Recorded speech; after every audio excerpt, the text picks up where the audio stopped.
You want to buy a house. You check the price. You cannot afford it. You check another. Same problem. Your friends say the same thing. So if housing is unaffordable for so many people, why are houses still so expensive?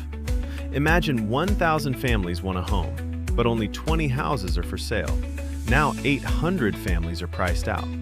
Prices should collapse, right? Not if 200 buyers still compete for 20 homes. A seller does not need everyone to afford the house. The seller needs one buyer willing and able to pay. High prices usually encourage more production. A phone factory can scale quickly. Housing cannot.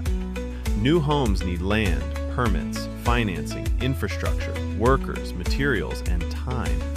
Demand can jump quickly. Housing supply usually cannot.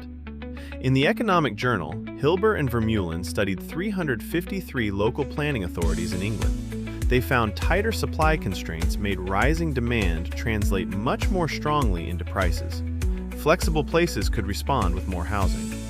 Then interest rates rise. Mortgages become expensive, buyers leave, and you might expect house prices to fall. But an owner with a 3% mortgage may refuse to sell if moving means borrowing again at 7%. In the Journal of Financial Economics, Lieberson and Rothstein estimate this lock-in reduced mortgage holder mobility by about 16%. So higher rates can remove buyers and sellers at the same time. Instead of crashing, the market can simply freeze.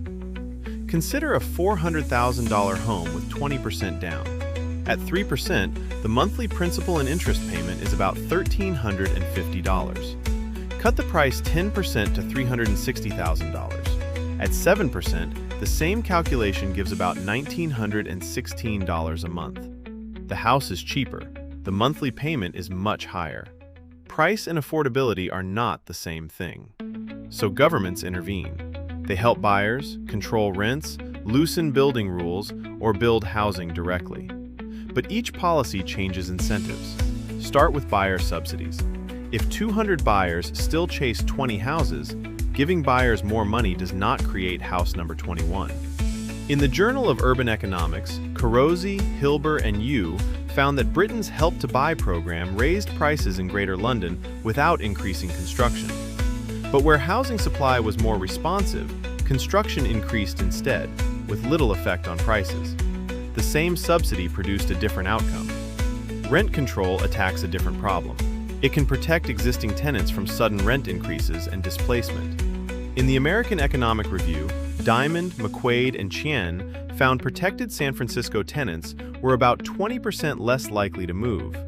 But landlords reduced rental supply by about 15%. The policy protected current tenants while tightening options for future renters. What about simply building more? People often ask how expensive new apartments can possibly help households that cannot afford them. In the Review of Economics and Statistics, Asquith, Mast, and Reed found that large new apartment buildings reduced nearby rents by about 6%. One reason is competition. Higher-income households entering new buildings are no longer bidding for the same older homes as everyone else. And markets are not the only option. Governments can build or subsidize social housing for households private markets do not serve well. But social housing still needs land, infrastructure, workers, and funding. Public provision still has to create real homes. And here is the political problem. To a buyer, a house is shelter.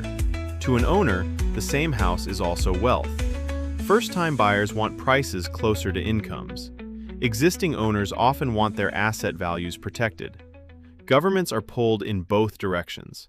Housing can keep outrunning incomes as an investment or become easier for the next generation to buy. It cannot do both forever. Expensive houses do not require everyone to afford them. They require enough buyers competing for the limited homes available. And making homes continuously more valuable for today's owners inevitably makes them harder for tomorrow's buyers to reach.